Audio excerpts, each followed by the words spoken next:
This episode of Twin Speaks contains spoilers.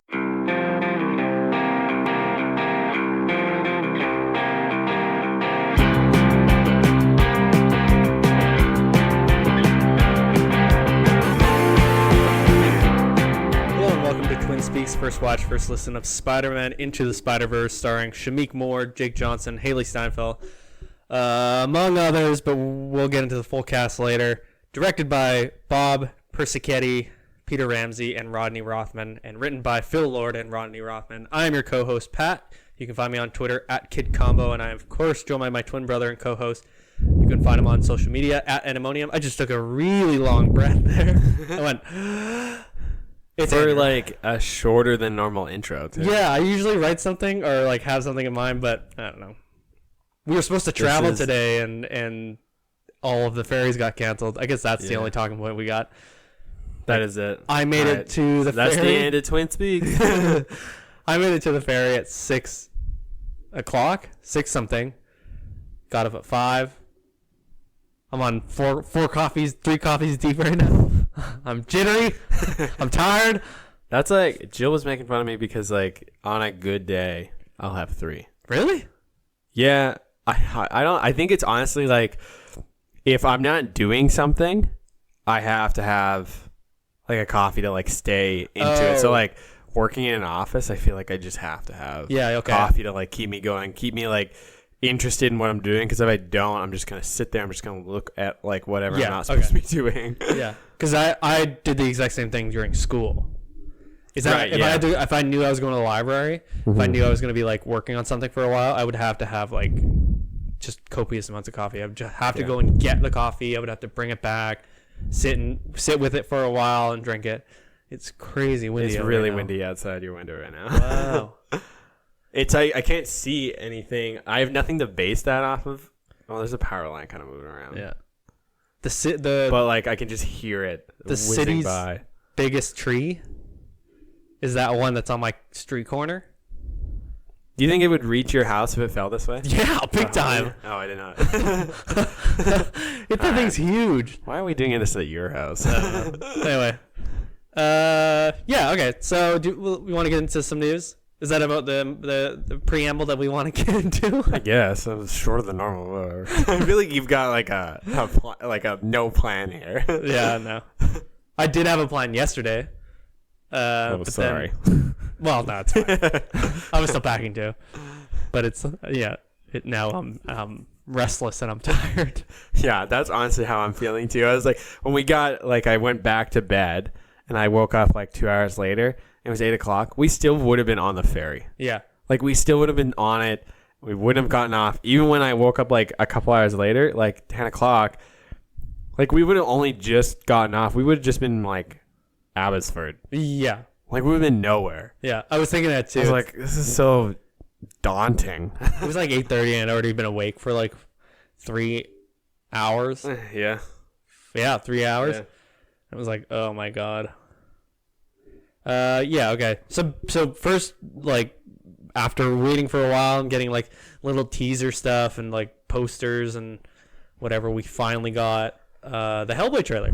Yeah, which is cool. Yes. Yeah. Yes. And that I don't know. I thought you were gonna add something else to that. That comes out April 12th. It looks like, with David Harbour as the titular character, Mr. Hellboy.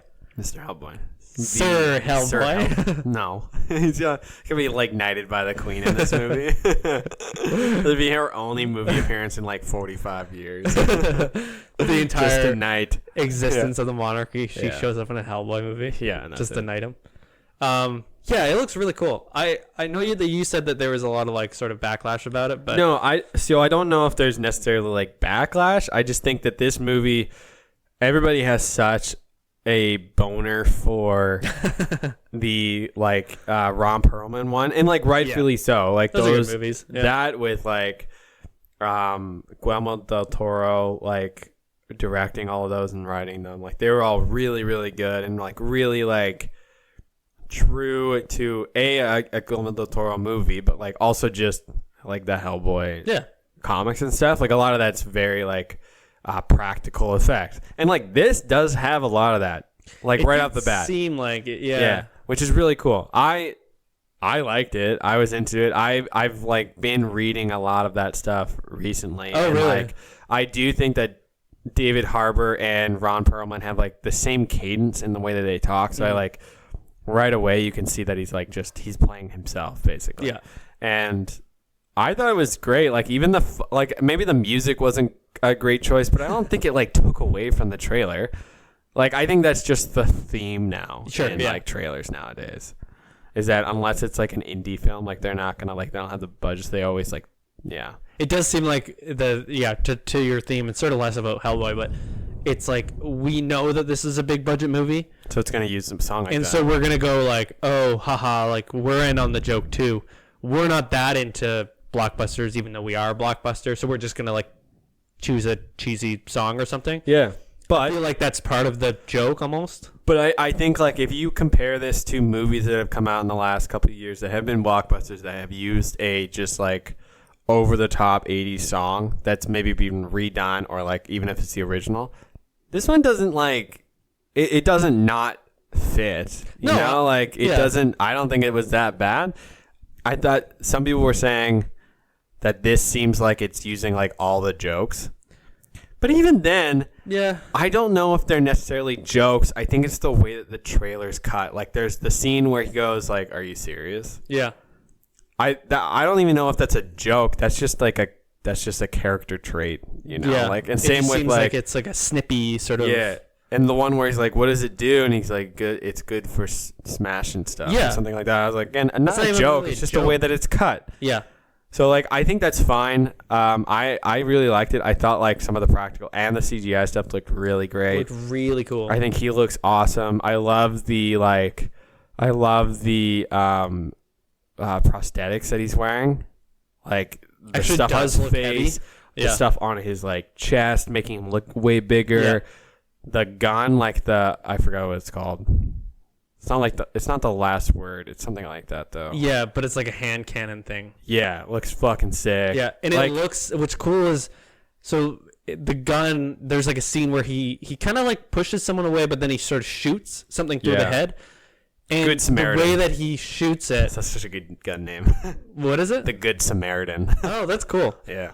It looks really heavy. Yeah. Like it looks like it has like a lot of weight. girth. It looks like it has a lot of weight to it, which is such a cool thing because there's like even scenes where he's standing, and you can kind of see him you can see that the one arm is so much almost lower than the other one because you can kind of see it like almost pulling him. Yeah. Even though I imagine that because it's a prosthetic, I can't imagine there's a lot of weight to it. No. Same with like his chest because you don't want to bear down on him. You want him to sort of stand naturally, but it does sort of look cool that like this thing is big and it's sort of off to one side, but you still want it to look natural, like he is sort of just used to carrying it, and it does look like that. It looks really cool, just sort of in the limited scenes that you see in the trailer. Yeah, and I love the supporting actors in the movie too, like Daniel Dae Kim getting recast as his character. He's not British, is he? So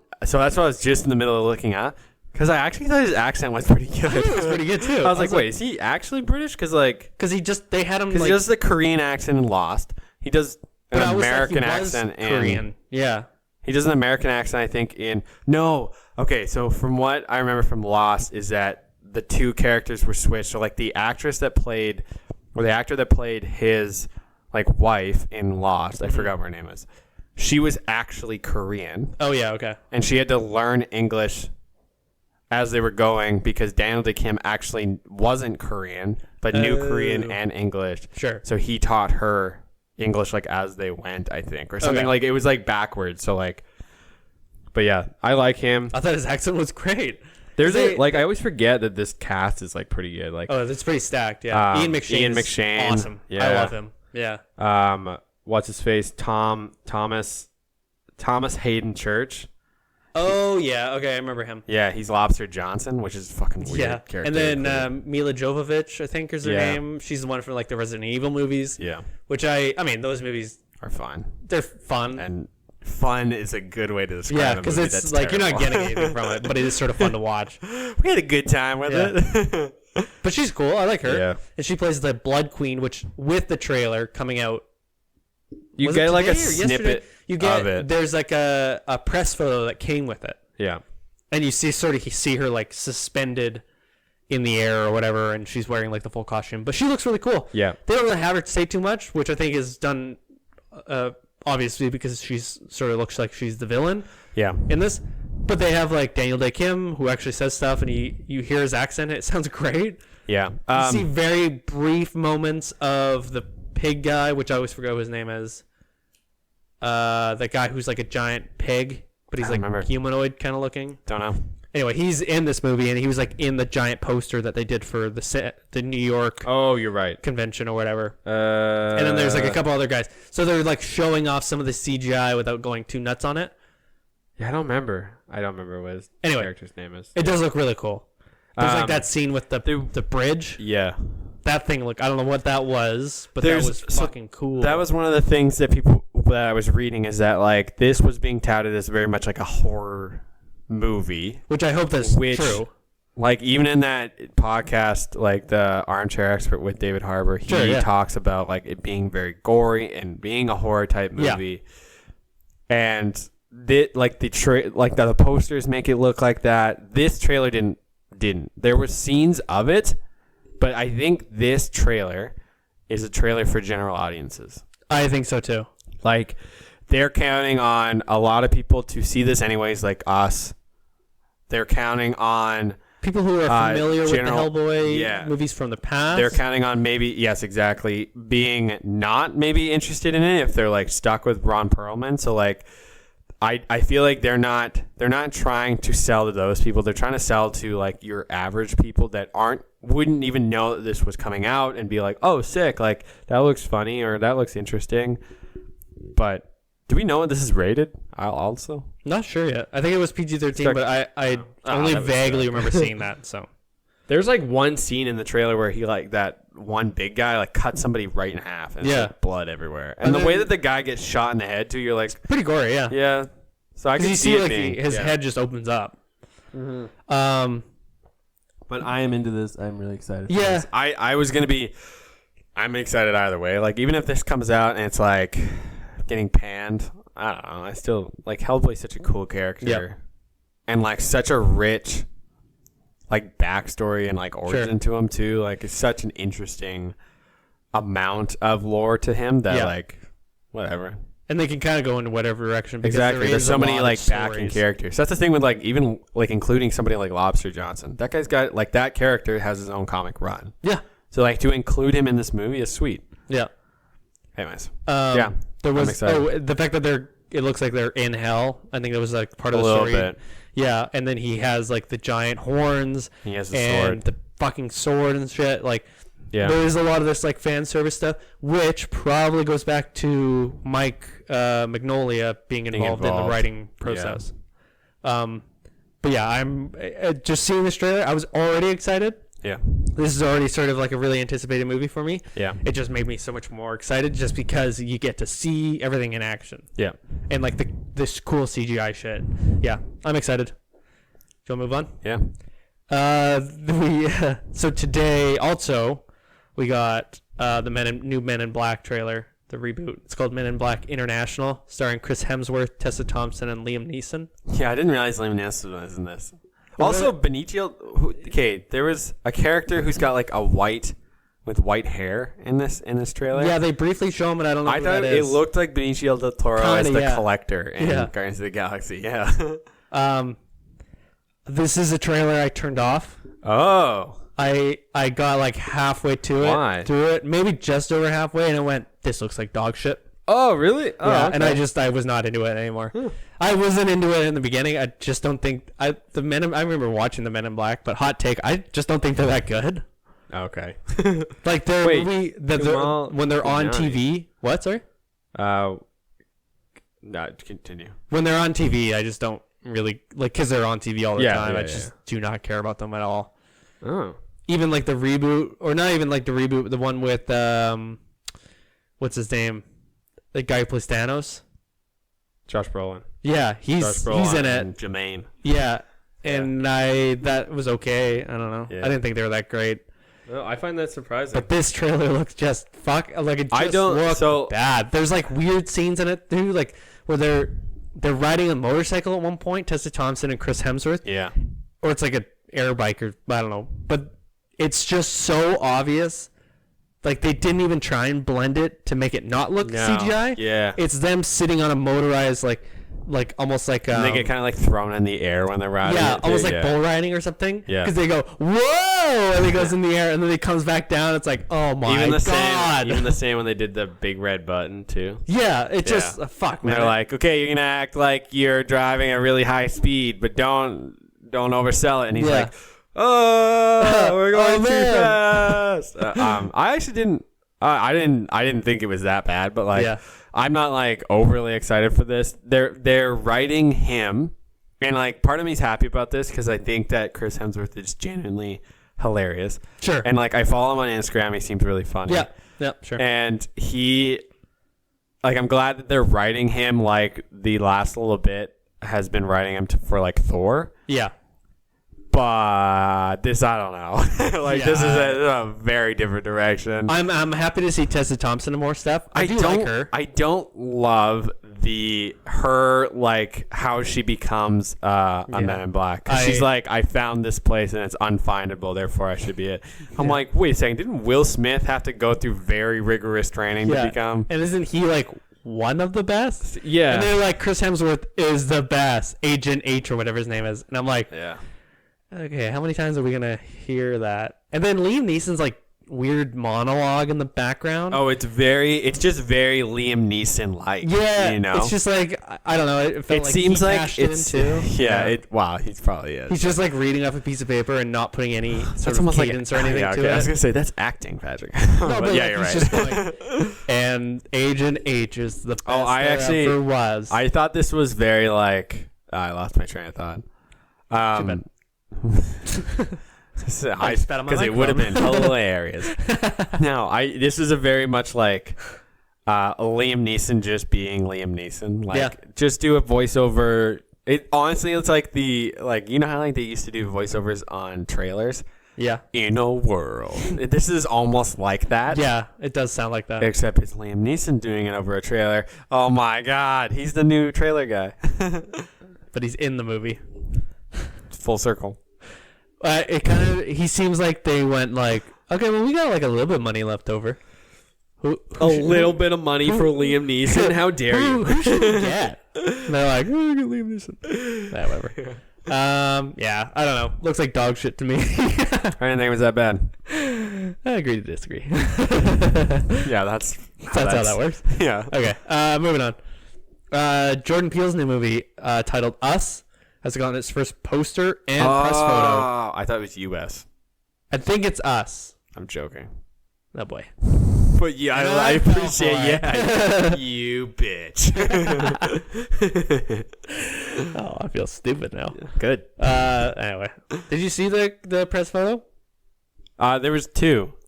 So there was one where she was down, like, and it looked like in a basement, and she looks like she's been like super cut up and shit. Oh, I didn't see that. Oh yeah, there was one, and then there was another one where they're all standing together, holding hands. Very cult-like. It looks very Handmaid's Tale. Just their sort of their garb. Yeah. And then like where they're standing, it looks very sort of privileged almost. I love the open-toed shoes. Like nothing says cult. Yeah. Like open-toed shoes and robes. And robes. Yeah. Those are the two key things. Like their steps. Like they turn around. That's kind of nice. They turn around and there's a cauldron of Kool-Aid. Yeah. It's a big fire. We find them. Yes. A bonfire. Yeah. There's like a little bit of a synopsis about the movie. It just says, this is a movie that I'm staying away from. Oh, really? Like reading a lot about. Oh, yeah. Okay. Yeah. This is the official one. So this is like all they've said in it. A mother and a father take their kids to a beach house expecting to enjoy time with friends, but their serenity turns into tension and the chaos when some visitors arrive uninvited. Yeah. That's kind of all it says, which is kind of interesting. Set for March 15th, next year, with a trailer coming on Christmas Eve. Yeah. Or Christmas. I actually Day. don't remember. Yeah. But it has Lupita Nyong'o, Nyong'o. Lupita Nyong'o. I am not getting in on this. Who is in Black Panther. Yes. And Winston Duke, who is also in Black Panther, who is the white gorilla guy. That's who that is. I thought... Oh, okay. Yeah, you're I looked right. it Sorry, up. I thought it was... I actually just like... From that press photo, I thought it was the dude from Atlanta. Oh. That's kind of cool. No, I think it's... No, but that guy is... No, wait. I'm thinking of a different movie. Okay, anyway. Elizabeth Moss is also in it, and Tim Heidecker Yeah. is in it too, which is kind of cool. Yeah. Which makes me think that that's a connection that Jordan Peele... Like, that's the Key and Peele connection, maybe. Because Tim Heidecker, obviously, is from Tim and Eric. Yeah, that one is wild. Like, So that's kind of cool that he's in, because he's a good actor. He's been in stuff before, Yep. and I actually do think he's quite talented. So it's kind of cool to see him in a very, I'm assuming, serious role. it's weird that It's supposed to be like a horror movie. It's weird that Elizabeth Moss is in this. Yeah, it's cool. I'm there's really two excited about twins. this. Sorry? There's twins in it. Oh, cool. Yeah, Yeah, I think this well, is going to be cool. It's kind of neat to see Jordan Peele, like, sort of at the ground level of Jordan Peele becoming sort of like a great director, Well, because so he seems like this he is the just thing sort of is that, like, understands. well, it's too early. It is too early, but He's got with one movie one done, of the one of the greatest movies that's come out in the last I don't know, a long and one of the time. greatest debuts ever. Yeah, but like this is, I think if this does well, then yeah, fantastic. Like Yeah. then he is absolutely like that So do that you- type of director. Do you think then this is the one that says, "Oh, it was a flash in the pan," or it's, Yes. "Oh, he's this really, is the, really this talented"? is the deciding movie. Oh, interesting. That's a good point. Yeah. I agree with that. Because like if it doesn't do well, then you could say absolutely like it was just performance based. He's had that lot of time to write that other one. Yep. And this one could be like hastily made follow up. Sure, yeah. Because that was last year was Get Out? Was that 2017? 2017. Yeah, I'm trying to remember. I it guess. was So like it's the been 2 beginning of years this between. year. Yeah. So he would have finished writing this all, because this one comes out early next year. Yeah. There was one thing I wanted to say about it. It's you written also and directed thought- by him. That's all I wanted to say. Yeah. So that's cool. Yeah, I'm excited about that. I think you're right. I think that's a good point. It's the same with like the Avengers Endgame stuff and like True, any yeah. of these like even with the Spider-Man movie, I stayed away from like a lot of that press stuff. Yeah, so moving on. There's the final trailer got released for Destroyer, which features Nicole Kidman, Sebastian Stan, Toby Kebbell, Tatiana Maslany, and Scoot McNairy. There's a couple other ones, but those are the sort of the big ones. I didn't realize that Scoot McNairy and Toby Kebbell were in here. You only really briefly see Sebastian Stan. Yeah, very close to his face. Yeah, I saw like a picture on IndieWire's Instagram with him, and there was like a little article about like why he's going back into indie movies. Yeah, and it was like him preparing about it or something. But I didn't realize that that's what this movie was. But Yeah. yeah, it looks really fucking weird and looks really cool. And like, I am such a sucker for like crime dramas like Totally. that. So Yeah. like, as soon as I saw that she had like a gun and the way that it's shot and the way that then they go into like a bank, I'm assuming, I'm like fucking sold. Like, I'm so into this already. I don't love Nicole Kidman. It's not like, it's just more of a personal thing, I think, because she's like a bit of a weird person. A bit of a like. It's the same with Tom Cruise. Like, I love Tom Cruise as an actor, but like, if you're separating art from the artist, I don't love Tom Cruise either. Sure. Like, just as like a crazy person, I agree. and I think she's the same way. I'm But the same boat. I've heard really good things about her in Aquaman too. There's like a one shot in that she's like incredible in. Oh, and like all of this movie, Looks really good, and like all the reviews are like, she's amazing. yeah. This is her best So this movie. guy releases some festivals. Yes, And so it's I think like I wrote really down- doing really well. It came out earlier in the year, and then the reviews were like, yeah. I love that a lot of these actors are going back into doing more of these like grittier indie style movies. It's the same with like TV. Like, so many of these actors now are going back and doing like HBO one season shows or 3 season shows or something like that. Something quick where it's similar to a movie. Yep. And they end up being amazing. Like, I think of like Sharp Objects with Amy Adams. Like, I didn't watch all of that, but I watched it with Jill, and like she's great in that. She's so good. Which And is then what you're I've heard, reminded too. just like, obviously, like she is a great actor, but like you realize just how good she is when she has a full season to like break out. Break out in air quotes. Yeah.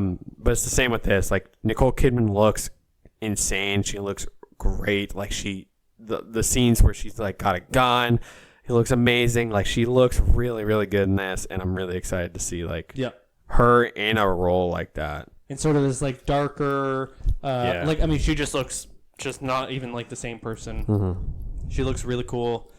The tone of the movie looks really interesting. Yeah, it reminds me a lot of 999. Yes, that's a good point actually. Which that movie didn't get great reviews. I liked it. I liked it too. You and I both like white knuckled through that entire thing. Yeah. This looks really cool. I'm excited for when this comes out. I think you and I will have to definitely go see this. Directed by Karen Kusama. I don't know who that is. Yeah. I looked up. There's just sort of a Who few is- small movies. yeah. Not Who is- a lot of big stuff. Who's the production company on this? It wasn't A24. It was something else with an A. Yeah, and I forgot what it was. But anyway, it wasn't like something. it wasn't a big studio. Again, big studio in quotes because all these fucking studios are subsidiaries of other bigger studios. Yeah. A lot of them are the same. Yeah. Yeah. I think this looks really cool. Cool. We'll probably breeze through a few things. I did write down a lot of stuff here, Just go through it. so we can just go through it. You got nowhere to be, Patrick. Yeah, that's right. The new photo for John Wick, Chapter 3. This Kate, I've seen this photo before. Really? Yeah, when it was I like don't first think- image for John Wick 3, I was like, didn't this get released like a month ago? Did it really? I've definitely seen this before, and I remember thinking, oh, I didn't know Halle Berry was in this. And I was like, why are the dogs there? Well, yeah. Yeah, 'cause, so like, I've seen this before, and it's, again, doesn't really explain anything. Well, I mean, like, the picture is basically just Halle Berry in it, and then she's beside John Wick, and there's a dog. Are you describing a photo right now? Yeah. And there's a dog on each side of them. They're in the desert. They're smiling. They're not smiling. You can see a small light in John Wick's eye. There's a bird small flying twinkle. overhead. A small twinkle. No, A bird in the like desert. It's like you can't take anything from it because there's nothing to Obviously intentional. take. Yeah. There's just I like didn't realize Halle Berry was in this, yeah, I didn't know that either. but sweet. I hope this isn't like, are you taking a picture of me? Yeah. Fuck you. I didn't consent to that. Too bad. I don't remember what I was going to say. Just that Halle Berry, we didn't know that she was in it. I think that's all we can take. Really, I had no idea that. Tell me what I can take from this. Yeah. Ian McShane's in this. Yeah, so he's back then, right? I like that he's doing a bunch of stuff right Yeah, now. I feel me like he's too. in everything. I think he's cool. He's in the Deadwood movie. He's in Hellboy. He's in this. Oh, is he in the Deadwood movie? Yeah. He's like right. one We of were the. talking about yeah, that before. yeah. Cool. When does this come out? I think it comes out early. It's like around the same time. It's like March something, I think, or April, I think. I did see it. I just forgot to write it down. Yeah, it's gonna be like a lot that comes out then. Yeah. Yeah, next year it'll be a pretty stacked year. I remember when Star Wars movies used to come out, spring Around breakish. December? No, it was before they started releasing them in December. Like, this is like Phantom Menace. Oh, Attack of yeah. the Okay. Clones. Ooh, Oh, your power flickered. the lights flicker. This is why we unplugged you. Yeah, that was a good idea. My idea. I'd like formal credit on it being my idea. It was your idea. Because you have no surge protector like a lunatic. That was like we got that shirt yesterday. Oh shit! I shouldn't have said that. You didn't say who it was for. Moving on. Yeah. I don't want to ruin it. He doesn't listen. Jill was like anyway. this too. Jill was like, He doesn't listen. Jill was in the middle of telling me this story, and she stops and she's like, "I just about told you your gift." I was like, "Oh, what? Well, I honestly don't get anything from this story." He's like, "Turns out my brother knows somebody." I'm like, "Oh, you gave me 1% of context." We got a title, and that was really it for the new Pixar movie. And then who the cast is in it. That's in it. It's set for March 6, 2020. It's about a suburban fantasy world.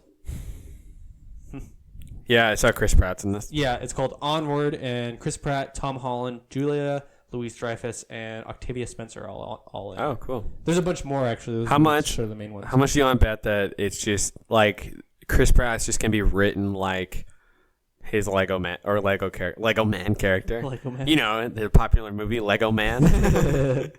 Wait, what's it called? The Lego movie? That's just what it's called. It's the Lego movie. Yeah. What? Yeah, okay.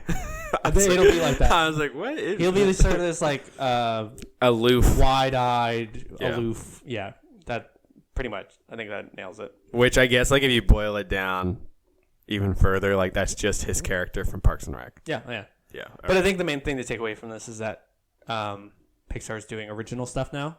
Like they're not doing sequels. They're sort of going back to new pictures. Well, and new, but they're also as doing, well as doing. Yeah, I was gonna say. Because speaking of Keanu Reeves, he's in Toy Story 4, but nobody's saying like who he plays.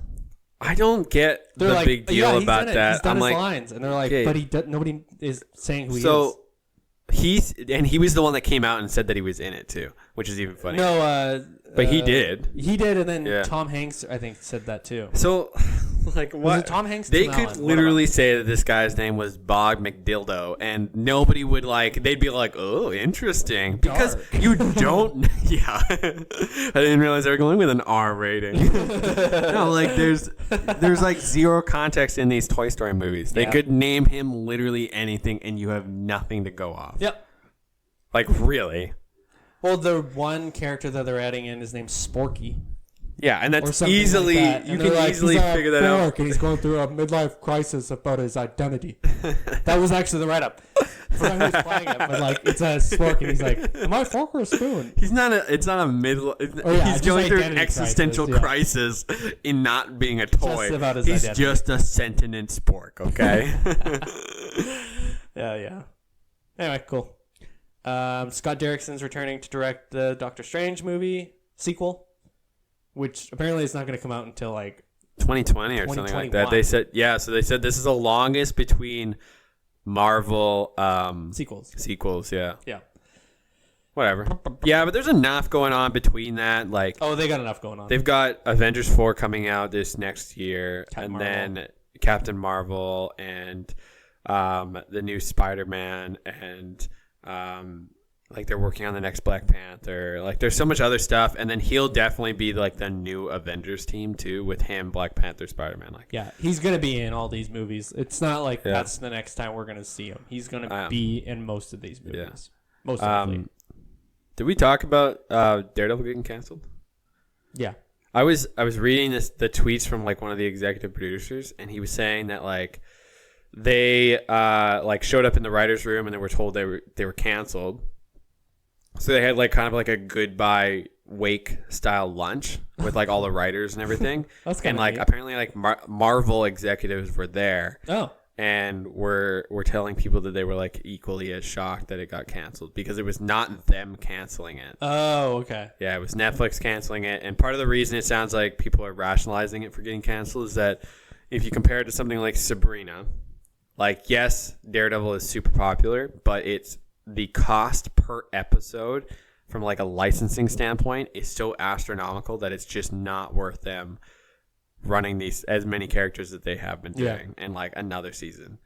But part of their part of the contract in Marvel, be playing a Marvel character, so you can't play that character for another 2 years after you're canceled. Yeah, exactly. So like we won't see Daredevil, Luke Cage, probably Jessica Jones. There were Iron some Fist. rumors that maybe they'll show up in the Disney thing, but I doubt don't know. it. That's just people going like, oh, Unless- and Unless they negotiate like a transfer like that, Yeah. but like I doubt it. Anyways. Yeah, that sucks. yeah, and why? But anyways, Doctor Strange too.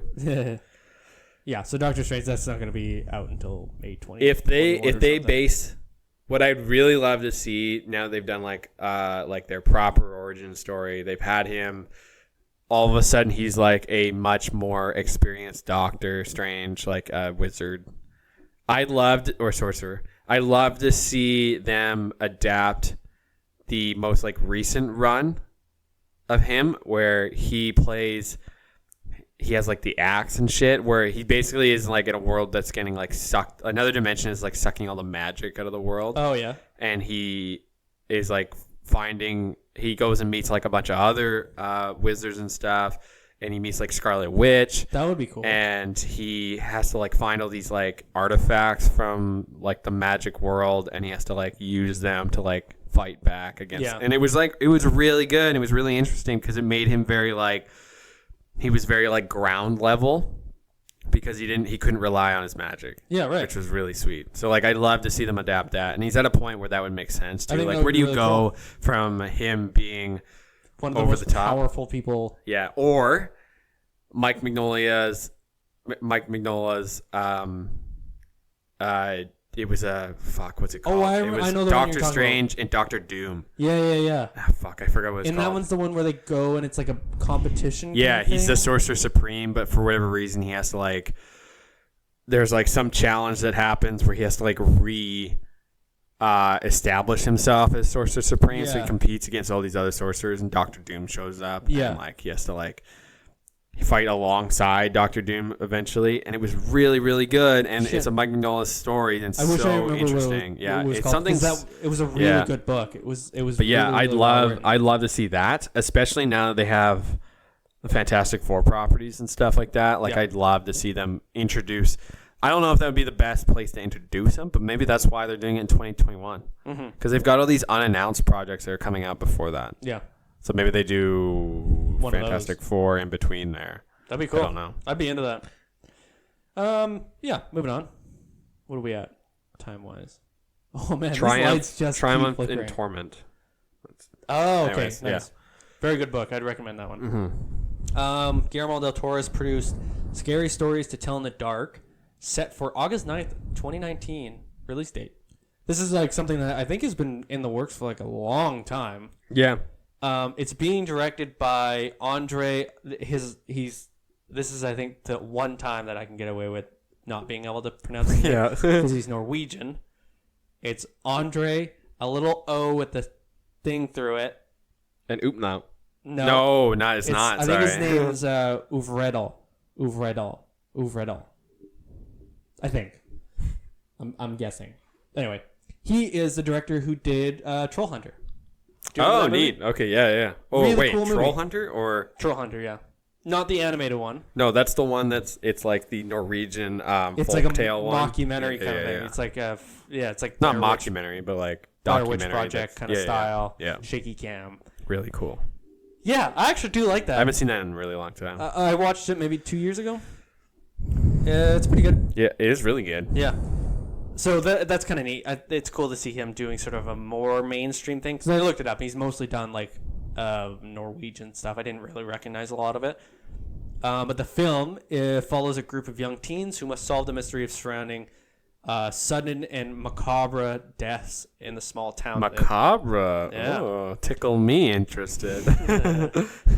I don't know. It seems really cool. He's going to be, obviously, Guillermo del Toro is sort of super involved. Like, I saw a bunch of the pictures, and he's on set. He's there, like, around and stuff, obviously. It's like, he's a producer. He was there. He's definitely involved. I saw him.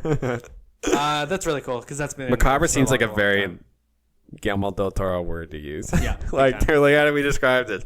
It's very macabre. Yeah. Marvel has asked... this is a different story. Marvel has asked Adam McKay to direct Guardians of the Galaxy Volume 3. That's like recent. That's today. Oh. Yeah. This is an exclusive on Twin Speaks? Yeah. Breaking news? Not from us. I don't know them. Any people involved in Marvel. Yeah, this is where you claim that it was us first. Give us some sort of like... exclusivity? No, I was trying to think of the word, and then there was a long pause, and I was like, let's just see how long I can get this to go. That makes sense. Because if they're trying to go for like a funnier thing, and I don't involved with him, I don't love Adam McKay, to be honest. I like his movies. I don't love the way that he shoots things. No, me either. I don't love the like ultra close up that he does, cheesy, and it does. Honest? Yeah, I don't love the lighting. It's a little too like crisp. Yeah, maybe it's a little too like too clean. Clean, yeah.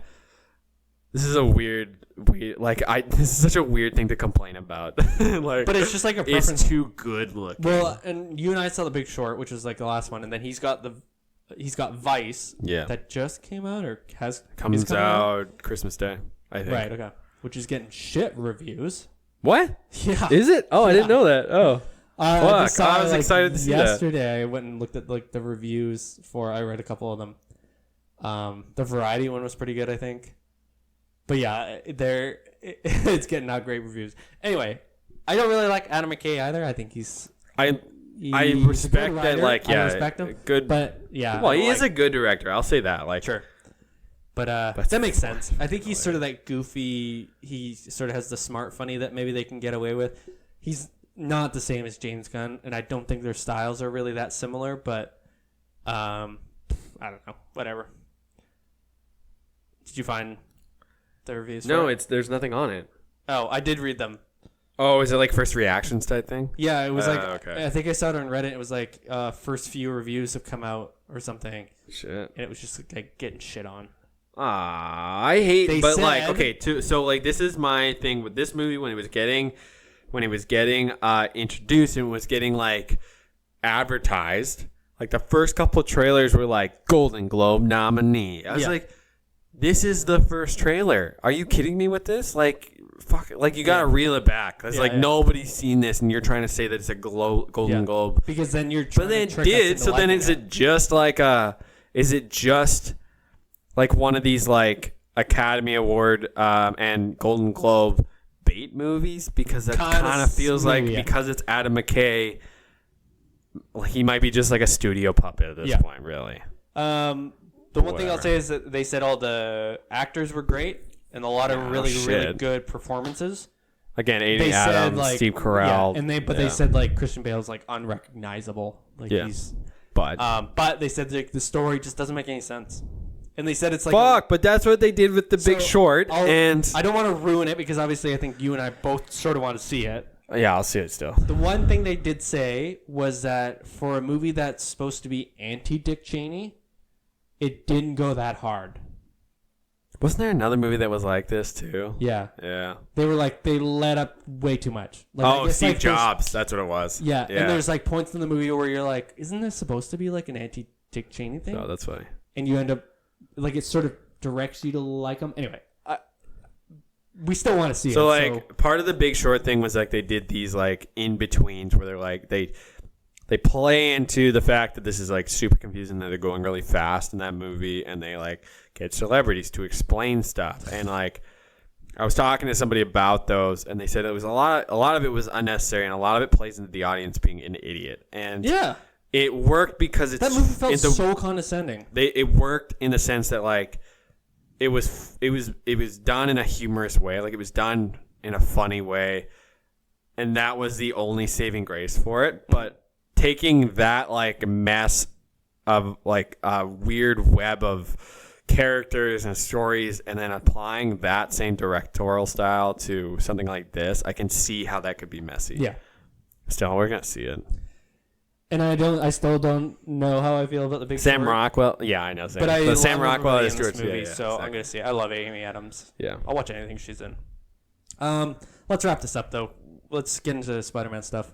Spider-Man. We still got like a few things, but whatever. Do you want to do it real quick? Chris Messina is to play Victor Zsasz. So you just okay. Fine. There's a new hilarious Will Smith thing as the genie for the new So did you see there was Aladdin thing? There was he was. Oh, that's all we had left. So he's in that is it Empire? No. What was the magazine? Weekly. Right, and fucking weird. First of all, But then there's like another image with the lead and him, and he's leaning over like a pillow. And it's like a side angle. It's like a 3/4 shot type thing. And you're like, okay, you can kind of like get more definition of like the weird hair and the beard. The more you look at it, the more you're like, why did they cast Will Smith as this?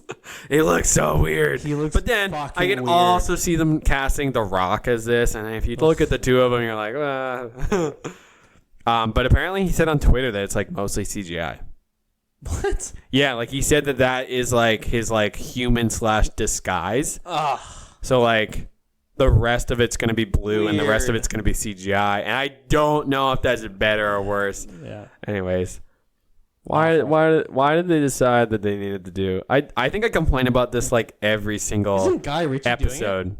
Guy Ritchie's directing it. Yeah. Look it up. I'm trying. The last Guy Ritchie movie I saw was the one with Charlie Hunnam Is that the and King he played Arthur King one? Arthur one. Yeah. Yeah.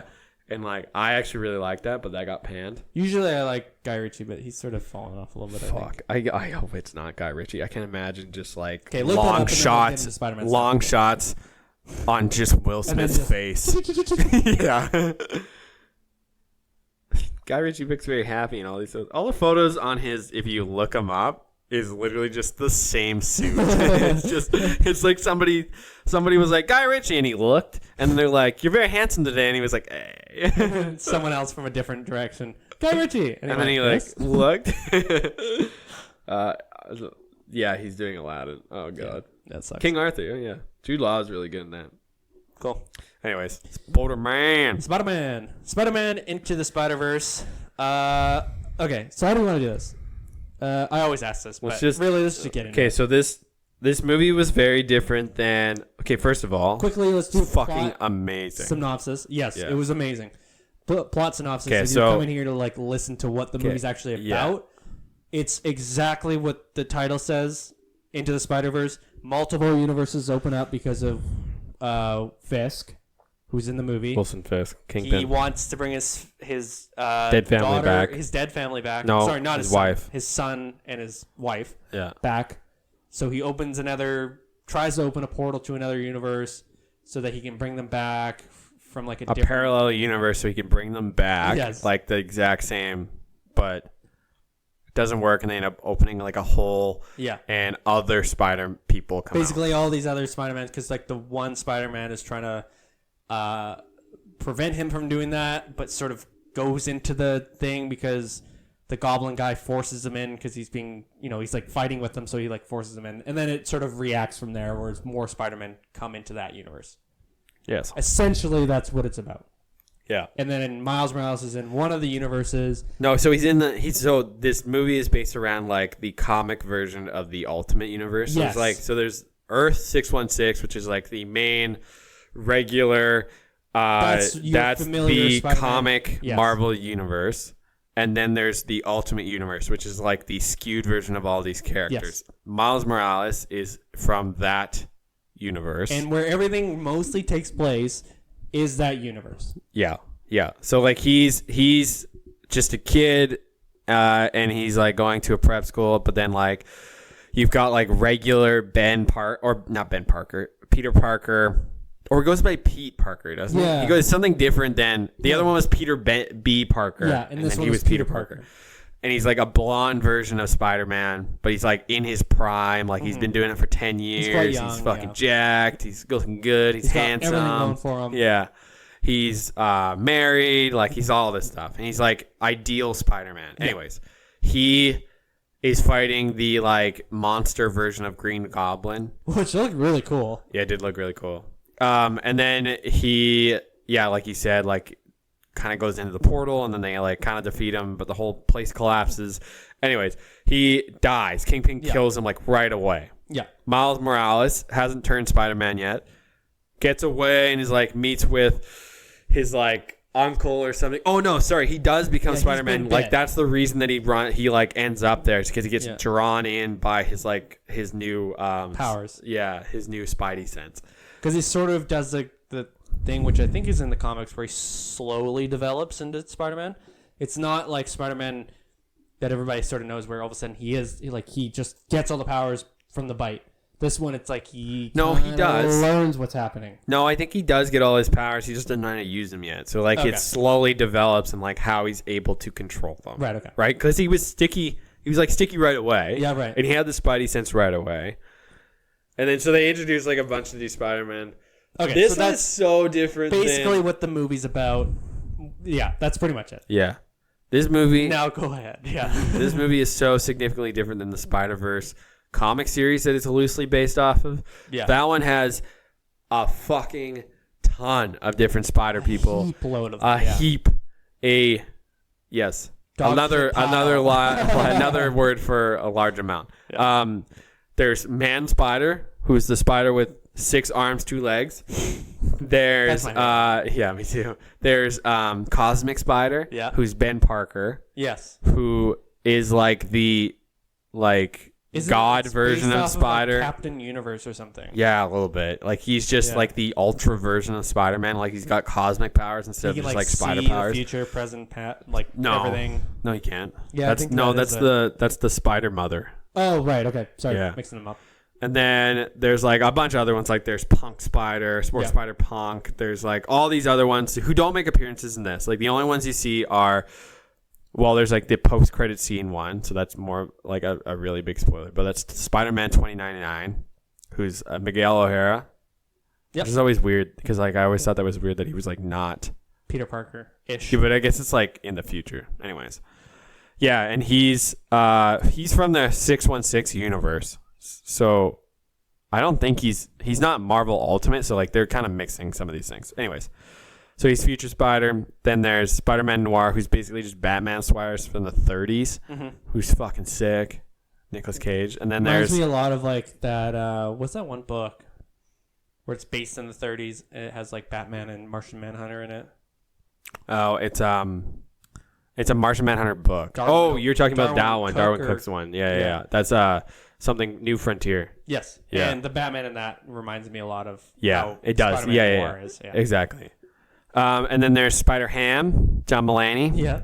And then there's Gwen Spider, who's fucking sick because that's like a brand new character. Yeah. Apparently they were going to introduce Silk in this. I thought but they didn't, which is good because that's really fucking... I don't love Silk as a character because she is a little too convenient. That is like what... Yeah, fuck. This is the problem with like some of these comics. They're like... Spider-Man's been around for so long. Silk's origin story is literally like, oh, you know how like that spider that bit Peter Parker died? Well, it didn't die and then hung around for a while and then it bit Silk and then the government found her and she's been contained since. Yeah. And that's why you've never seen her. Yeah, right. Such a bullshit Are you fucking kidding me? Yeah. The spider didn't die that you've just assumed. That's the biggest fucking fuck you retcon that's ever existed in Marvel Comics. Anyways, but I guess that's sort of just so like the way they get around it in this movie for Miles Morales is that like in the like what's the company called Alchemax? Yeah. In their facility, they're like developing all this other stuff. So they were like we're like working on this other spider that like they didn't even like outright say it, but they sort of just through like background shit, which is a great way of doing exposition, like just having it on and like only if you're really paying attention do you see it. Then they've developed this spider that did this. So like I love the fact that they weren't like, oh, also like the one that bit him 10 years ago. It's still just around in the subway systems of New York.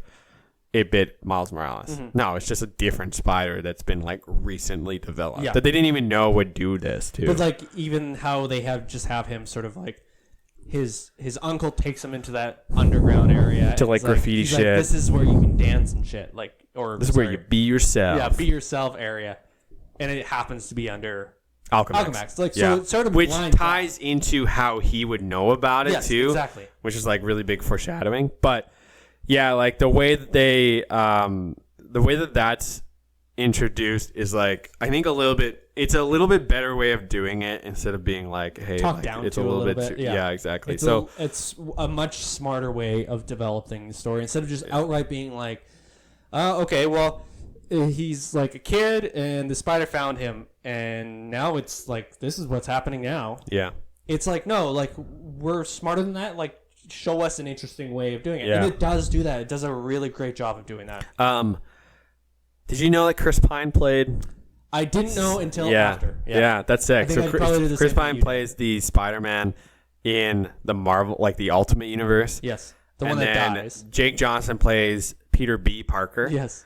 Who's hilarious. Who's so fucking funny. He is really, really funny. This movie was way funnier than I was anticipating it being.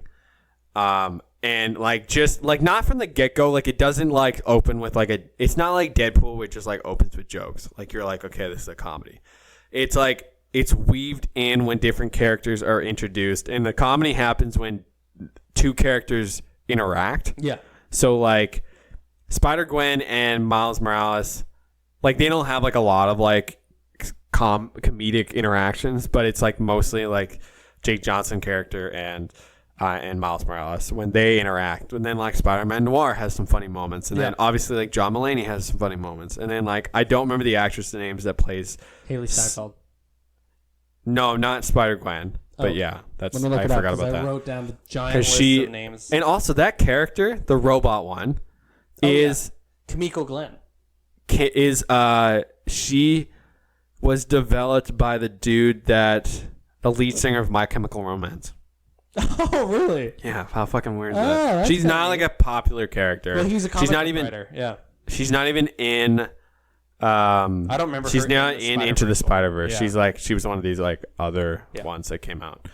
But yeah, really cool. But yeah, like the way that I love the like we have to get the thing, we have to take it to this thing, and then we have to like maybe sacrifice ourselves. Like it is such a basic storyline, but the way that it's done and the way that they introduce you to different characters and the animation and just how much you like feel for some of these characters, like Marshall Ali, when his character, is like when he's like apologizing to Miles, is such like a nice moment because they, as much as they don't build out his character a ton, but in the like 3 scenes he has before that, you do get to know like okay, yes, he's like a really caring dad and stuff like that.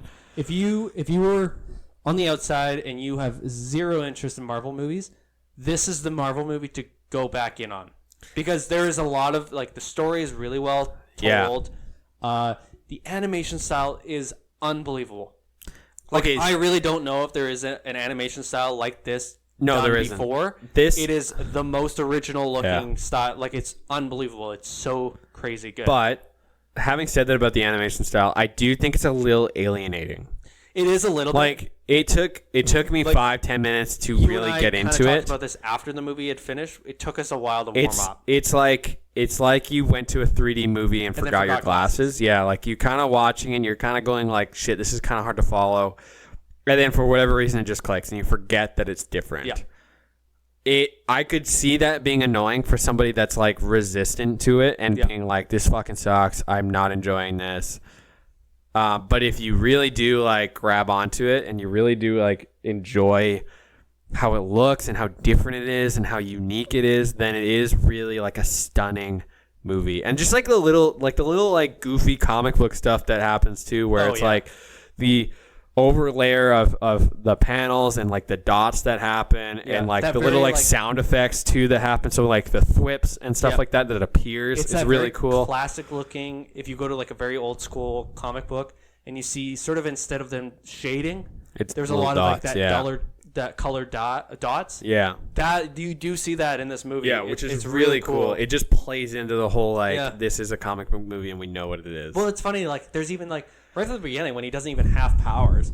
Miles Morales, he like goes to eat cereal or something, or he like bumps into someone, and there's sort of like the you can see the sound or see the effect without actually seeing the effect. It's sort of like the 2 lines that show like you bumped into someone. It takes like an animated movie and it just makes it that much more interesting. Yep. It does. Really like it takes it and goes like, okay, like the things that people would complain about. More interesting, yeah. The things that people would complain about, like an animated movie, of it being dull or whatever, like it just does add something unique to it. I mean, the color was. I mean, there's a scene where he's going like by a subway or something, or he's like attached to a subway and he's sort of like going through traffic and stuff. There's just like a lot of purples and it's just a very that scene is so funny. It's a very funny scene. But I mean, and one thing too is the music for this movie is amazing. Yeah. It really does remind me of the Black Panther soundtrack. So I like recently watched Black Panther. Watching a scene, you're going, "Holy shit! Like this song rules." Yeah, and then you sort of just forget that you're watching a movie. You're like listening to the song because it's so good and it just pairs so well. Yeah, it does with the animation. It goes so well with everything that's happening and like it does like play off of like Miles Morales because the intro to Miles Morales is like him rapping along with the song and you're kind of like, God, I hope they're not. I forgot to look it up. I actually thought like initially I was like, this is a little cringy. Yeah. Like, I get that he's a black kid and you're like playing into that, but just the way that he does it, you're like, oh, okay. Yeah. Like, he's just a kid. He's just a kid. Yeah. So then, like, that was great, and like the music does just go so well with everything. Like, soundtrack for everything about this movie. Like, it sounds like we're really we do have like a big boner for this movie, but like it was really just is that good. so good, Yeah. and it's just so different. It's very refreshing, and the way this is, I think, like for future Marvel movies, like if they were this type of funny, I think they would really appeal to a wider audience. Definitely. Because I think that that's something that people dislike is that like you go see Deadpool and it's just fart jokes and dick jokes the entire time, and like there are some people that like that, and I think that if you're going in expecting that, it's not so bad. But if you are resistant to that, then it just sucks. Yeah. And if you go see the newest Spider-Man, that is like the most kiddie version of that version of Spider-Man. This is like the perfect in between for me. Yeah. Like there's like a bit that he does about the bagel that is so fucking Just gonna funny. grab a bagel. And, Yeah. and then there's like the people that are like, stop him, he has the bagel. Yeah. It's just, it sort of is like, yeah, you're right. I think you sort of nailed it. It's sort of like the nice bridge where it does have the fan service a little bit. Like, It does a lot. You do see, like, I mean, the post-credit scene is probably like the biggest. I testament thought to honestly that. the Aunt May stuff was a little too fan servicey in some times, little bit, but yeah, like but- I did like it also. Sure, yeah. She was a little too based off of Alfred, I felt like. Yeah. Which I get. But she because was like still cool. in that universe you're like technically he doesn't exist. Yeah, true. So like you can do whatever the fuck you want. Yeah. Yeah, I don't know what else do we talk. Like the music was amazing. I loved Animation the style was amazing. Catherine Hahn was That's right. so She was great. I actually didn't realize it was her. I didn't know that either. She And then there plays, was the a scene- female version of Doc Ock. Yeah, so she's Doc Ock. Yeah, but it's Um, just in this universe, yeah. she's a woman. There was a scene I didn't realize it was her until she was like talking to Tombstone, and who's also fucking sick in this. He's really cool. Tombstone and Fisk, and I'm like, oh the shit, that's Catherine Hahn. Like you realize just, and you're like the way that she's delivering stuff. I'm like, right, I love Catherine Hahn. Yeah, Like, she's so great. She was really funny too. Like she had a lot of great lines. Yeah, Yeah, I mean like the villains in this were great. yeah. Like, but the cast was stacked too. Like Brian Tyree Henry was Jefferson Davis, who played Miles's dad. yeah, Aaron Davis, who is the Prowler, who looks really cool. His whole any scene Oh, that sorry, he was I got in- that mixed up. I didn't realize that he was Yes. playing the Prowler. I thought that he was playing the dad, but that's fine. Aaron Davis. He was like the Prowler costume and the Prowler like setup, and Yeah. was just so awesome. Like it was such a cool way of doing it.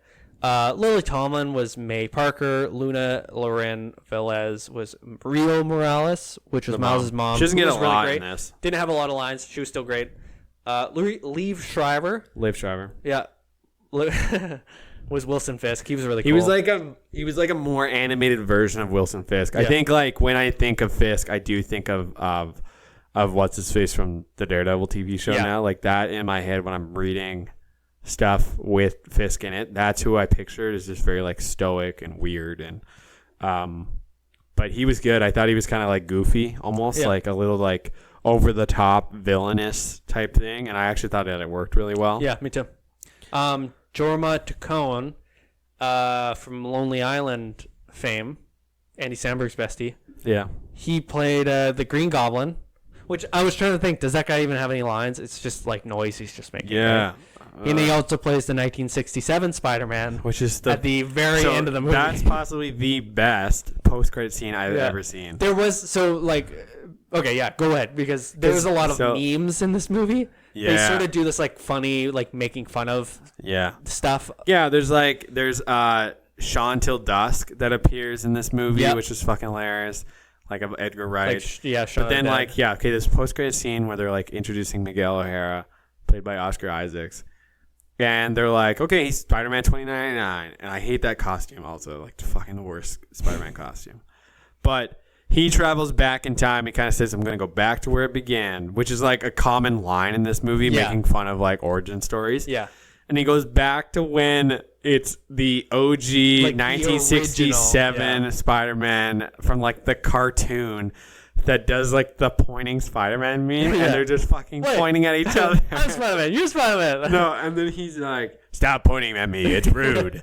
And he goes Stop pointing at me. You're literally pointing at me right now. I'll stop pointing at you. When you stop pointing at me, he's like, well, I'm going to under arrest if you keep pointing at me. And it was such a funny bit. And it was like everybody in the theater that had stuck around, like, just was killing themselves. It was a lot of laughter. laughter.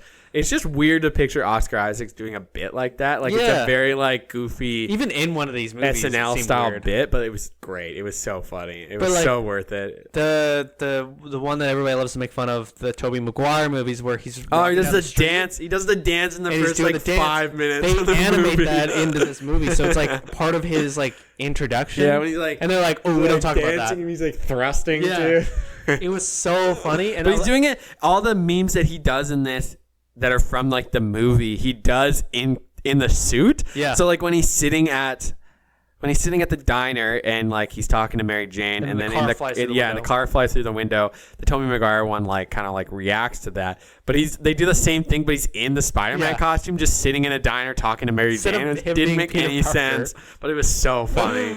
It was really funny. There's a lot of like bits like that where it was like callback stuff. But then they were sort of taking like almost a stance on origin stories. Yeah. It was again like this thing where we all know we're smart enough to get this. Yeah. So we're not going to do a big thing That's about why it. they were like, let's They're do not this even one more showing, time or something like that. They're like, you know the deal. Yeah. But then they show us sort of something that isn't part of the origin story. So they show us that like the funny dancing thing. And then they show us like a couple other bits. And it's like, oh, okay. This is sort of more fun and more interesting than just showing like he got bit by a spider. Already saw that. His uncle died. Everybody knows that. It's the same. That. It's the same with what they struggle with Batman, right? Yeah. Like, which is always the big thing that people who aren't big fans of these movies just don't want to see. They already know. Like they want to come in and experience a story that's new.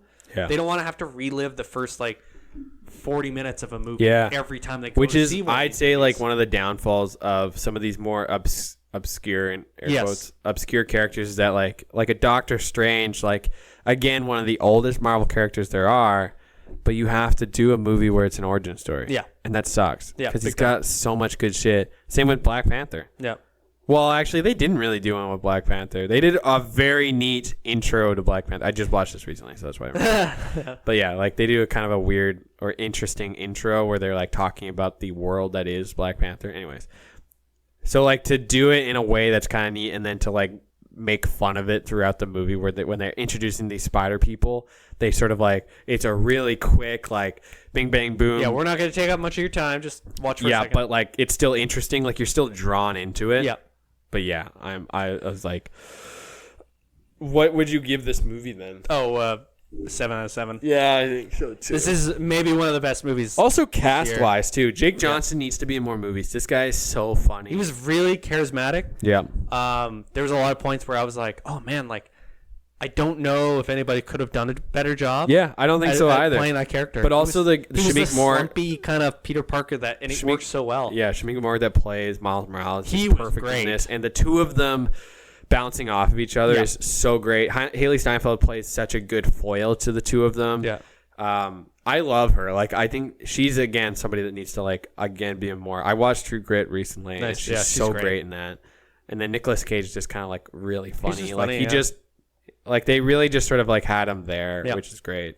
But yeah, I love this movie. Yep. This will be a movie that like I'll rewatch in theaters. Like I'll go see it again. Yeah. This is I so told great. Georgia that too. I was like, I'll go see this again with whoever. Like it was that good. Whoever. You can come. It's fine. 7 out of 7. 7 out of 7. Cool. Is there anything else you wanted to add to that? I think we pretty much covered most of it. That was pretty good. This has been Twin Speaks. First watch, first listen of Spider-Man Into the Spider-Verse, starring a whole schwack of people. Yeah. Get at us with your questions, or if you have any hot takes or whatever. We're taking those for the new year. At Instagram. No, wait. No. On At Instagram. At Twin Speaks Pod. Okay. Side note, at Instagram has 270 something million followers. Oh my god. And I don't do they just Who like do follows people Instagram? like I think you default follow Instagram. Do you? You should check. I should But like because I think Live. that they post so infrequently that like they just keep People all the forget. people that have made accounts. Yeah, right. I'm gonna check right now. If you made it this far, this is quality content. Well, I'm sure people are doing the exact same. Graham. Followed by 271 million followers. Holy shit. Yeah. I wonder who the most, again, like, not. Yeah, it's weird. It says like 17 people I know follow them. Yep. That's crazy. I don't follow them, though. Good. Cristiano Ronaldo has 140 million followers. Wow. Jesus. That's insane. That's crazy. Like, so did people just not unfollow Instagram? Because who follows Instagram? Yeah, I have no idea. Anyways. Cool. All right. Bye. Bye.